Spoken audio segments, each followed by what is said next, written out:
Now on BBC4, Peter Hitchens makes the case for Britain's amicable departure from the EU in This Sceptic Isle.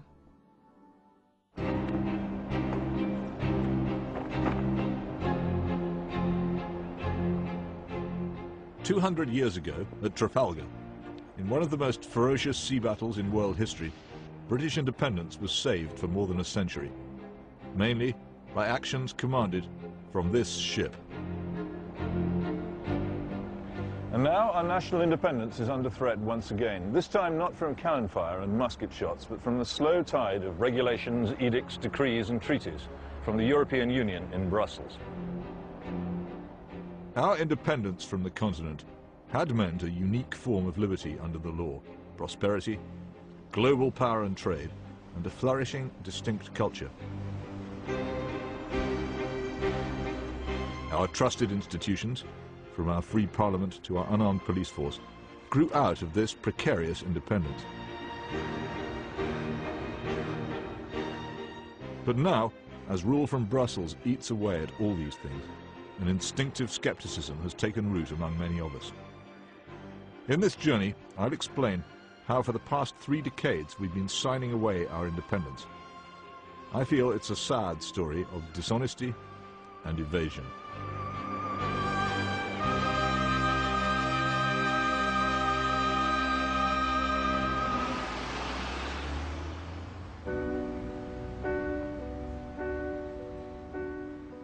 In the early 70s, Britain was a different, more insular place. Dazed after the rapid loss of empire, we felt lost and adrift. For some, it may have been a time of innovation and excitement, though for me, its fashions and design look strange and eccentric today.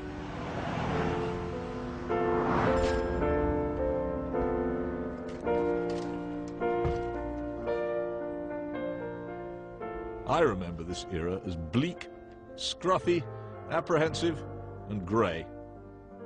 Many could only dream of buying a new cooker, a black and white TV set, or a holiday abroad. An unloved Tory government ran a discontented country with a small Commons majority.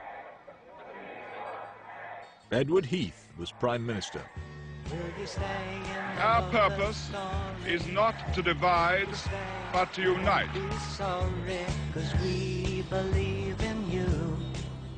The early 70s were years of strikes, crises, petrol shortages and rising inflation. But Heath's most treasured aim was to join what was then called the common market. He claimed it would end our economic woes. If you stay, you won't be sorry, 'cause we believe in you. But he also believed that our political future lay on the continent, within a united federal Europe. Hung up on romancing. The Elysee Palace, scene of the vital talks on the common market between the French President, Monsieur Pompidou, and our Prime Minister. The talks are regarded as the final make-or-break attempt to get Britain into the European Economic Community. Heath applied to join in 1970. He had led the Macmillan government's failed attempt to join the community in the early 60s. Now, though on considerably worse terms, he would succeed.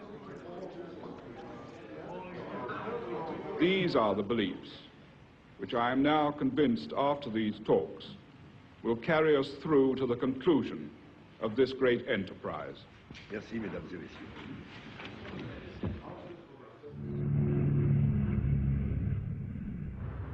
The feeling amongst an enormous number of people that this friendly arrangement, this trading arrangement, allowing us to freely move goods, money, people across frontiers, was a great thing.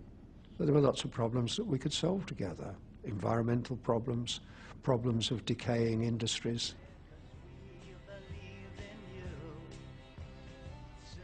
On the fringes, there were significant doubters from both right and left, but they were dismissed as extremists by the establishment of the time, even though their arguments turned out to be sound.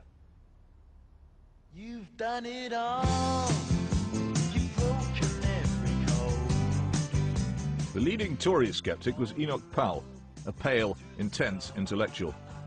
He was already in political exile, sacked from the Shadow Cabinet in 1968 by Heath for his infamous inflammatory speech about immigration. Mr.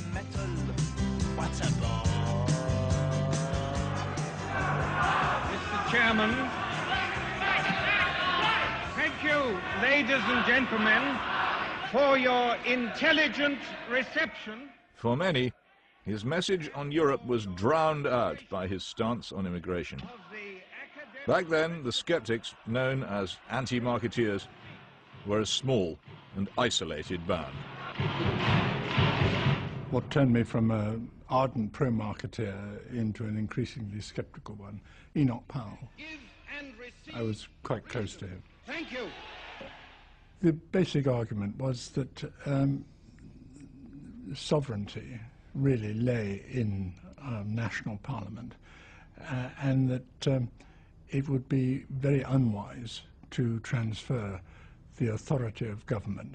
I do not believe that this nation, which has maintained and defended its independence for 1,000 years, will now submit to see it merged or lost. Nor did I become a member of our sovereign parliament in order to consent to that sovereignty being abated or transferred. Powell's brilliance and eccentricity were matched on the left by Labour's equally wayward Anthony Wedgwood Benn, as he then was. Is there a car I can sit on the top of? Has anybody got a car? There's a Jeep over there. There's a Land Rover. Benn, an ambitious radical, led Labour's anti-marketeers. He saw, earlier than most, the threat Brussels posed to the power of Parliament. I issued a letter to my constituents in which I set out the constitutional changes that in future, whoever you vote for, you won't be able to change the laws that have been made, that Parliament can be overridden, and that actually you lose control of your own society and your own economy. It has always, in my mind, been a democratic argument. Government, Whitehall and the whole of Fleet Street are still trying to brainwash the British people, of all people, into believing that we are quite unfitted to exercise the same basic right of self-determination. Benn and Powell were by no means entirely alone.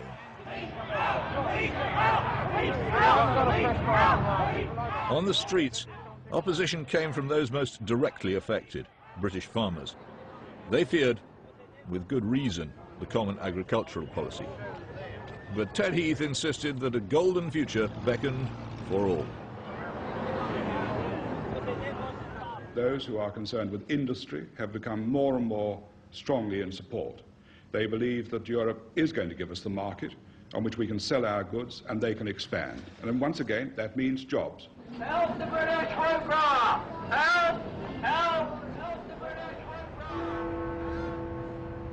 Ignoring opposition from farmers, fishermen, the trade unions, much of the Labour Party and an uncertain public, Heath marched on, bringing the legislation to join the EEC before Parliament. Now that the TUC and the Labour Party, for whatever reasons, have voted overwhelmingly against entry, can you really claim that you have the full-hearted consent of the British people for entry? Because although they're not the government, they're a very important part of the people. Yes, if Parliament gives us a majority, yes. But you say for whatever reasons. I think one might also be entitled just to form a judgment about the reasons. The debates went on well into the night. Outside, demonstrators tried and failed to sound the alarm about what was going on. Most Conservatives loyally obeyed their leaders, as Tories had traditionally done. A tiny few rebelled. There were only about a dozen of us who were real hardliners who opposed the bill. A great many went along, not out of great excitement or enthusiasm, but they felt it was the government were determined to have the legislation.